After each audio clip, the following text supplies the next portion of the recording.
미국사, 유럽 대륙을 휩쓴 철혈 장군, 패튼.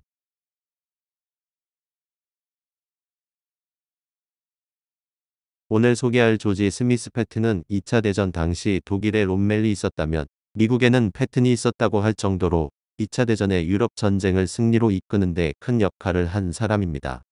그는 1885년 11월 11일 미국 캘리포니아 주에서 태어났는데 그의 할아버지는 미국에서 유명한 장군으로 조국을 위해 목숨을 바친 사람이고 아버지도 군인인 전형적인 군인 집안 출신입니다. 어린 시절의 패튼은 할아버지의 위대한 업적을 보고 들으면서 자랐고 아버지처럼 미국 육군사관학교에 입학하는데 첫 해의 군사훈련에서는 전체 2등이었지만 수학 성적이 꼴찌라 유급이 되었습니다.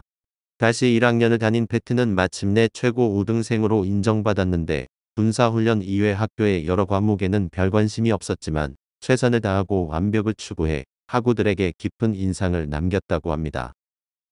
그런 패튼을 유명하게 만든 사건이 소위로 인관된 직후 멕시코 내전에서 벌어지는데 토벌군 사령관인 존 조지프 퍼싱 준장의 부관으로 참전한 그는 차량을 이용해 반란군 지휘소를 기습하게 됩니다.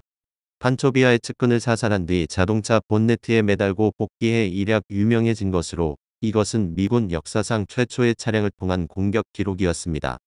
따라서 패튼은 의도치 않게 미군 기동전 역사에 첫 장을 쓰게 된 것인데 그 후 1차 대전 중에는 허벅지에 총상을 입고도 계속 지휘를 해서 더욱 유명세를 탔습니다.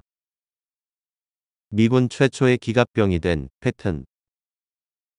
패튼은 1917년 미국이 제1차 세계대전에 참전하자 퍼싱 장군을 따라 유럽으로 건너갔는데 전쟁터에서 기갑부대가 발전 잠재력이 큰 신생부대임을 깨닫고 훗날 미국이 기갑부대를 조직하면 참가하겠다고 다짐했습니다. 그러던 어느 날 전차 진영을 조직하고 지휘하라는 명령을 받자 탱크에 익숙해지기 위해 프랑스 전차 훈련센터에서 교육을 받고 영국군 기갑병과 탱크 작전의 노하우를 연구했습니다. 그러면서 탱크의 성능과 기갑병 조직, 전술, 훈련 등의 문제를 체계적으로 분석한 연구 보고서를 작성했는데 이 보고서는 미국이 전차 부대를 창설하는데 이론적 기초를 제시했습니다. 1917년에 패튼이 진두지휘에 설립한 미국 기갑병 훈련 학교에서 일대 미국 기갑병을 배출했는데 훗날 패튼은 명령에 따라 기갑 부대를 조직해 전쟁터에서 큰 활약을 한 덕분에 3번이나 연속으로 진급했습니다. 이렇게 패튼은 미국 최초의 전차병으로 불리며 미군 최초의 탱크 전문가가 되었지만 미국 국회는 1920년에 국방법을 통과시켜 기갑병이 더 이상 독립적인 부대로 존재하지 않는다고 규정했습니다. 이로써 기갑병의 군대 내 위상은 뚝 떨어졌지만 제2차 세계대전이 발발하자 독일의 전차 부대가 유럽을 휩쓸며 탱크의 위력을 세상에 충분히 보여주었습니다. 위기의 순간에 미군의 고위 관리들은 미국 최초의 전차병 패튼을 떠올렸고 그에게 기회를 주었는데 1940년 7월에 55세 패튼은 다시 일선으로 나서 미군 기갑 부대를 재정비했습니다.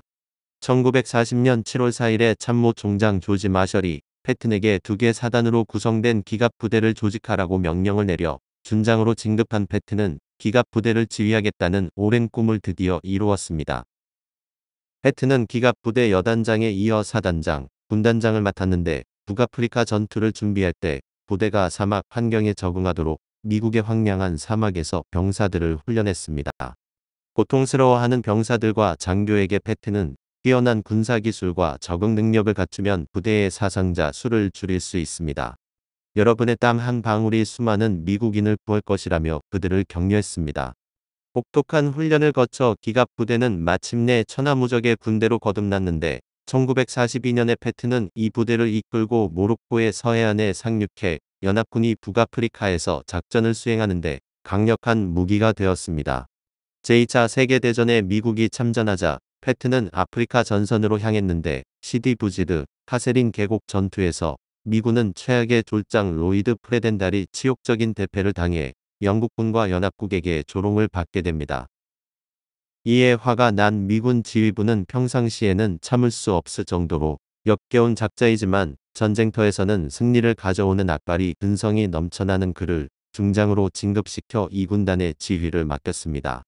패튼은 프레덴달 밑에서 정신 못 차리던 오합지졸들을 무자비하게 단련해 카세린의 치욕에서 깨어나게 만들었는데 부하들을 머리끝부터 발끝까지 완전히 변화시켜 전사로서 바꿔내는 데 성공합니다. 결국 아프리카 군단에 대한 반격에서 주목할 만한 성과들을 다수 이뤄냈으나 원하던 에르빈 롬멜과의 대결이 무산된 것을 아쉬워했다는데 당시 전력과 보급에서는 절대적으로 패튼이 앞서 말이 안 되는 싸움이었습니다. 유럽을 휩쓴 패튼의 기갑부대. 1944년 6월에 노르망디 상륙 작전이 성공한 후 패튼이 이끄는 기갑부대는 기동력을 이용해 장거리 침투 전략을 펴며 신속하게 유럽 평원으로 전진해 파죽지세로 적진을 휘저었습니다. 프랑스와 독일을 넘어 체코슬로바키아까지 이르렀고 노르망디 상륙작전과 브르타뉴 전투, 팔레즈 전투에서 패튼이 이끄는 제3군은 승승장구하며 프랑스를 해방하는 데 협력한 공을 세웠습니다. 센강 전투, 로렌 전투, 벌지 전투에서 패튼은 용맹한 장군으로 위엄을 보여주었고 라인강 도하작전과 팔치 전투에서 패튼은 파시즘을 물리치는데 중요한 공을 세웠습니다. 미친 듯 빨리 돌진한 패튼은 전쟁을 아군의 유리한 쪽으로 이끌고 신속하고 과감하게 적군을 섬멸했는데 281일의 전투에서 패튼의 부대는 1600여 킬로미터나 전진했고 130개 도시와 마을을 해방했습니다.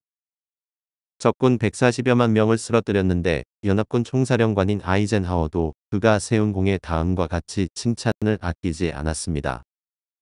패튼의 앞에는 극복할 수 없는 고난이나 넘을 수 없는 장애물 따위는 없다.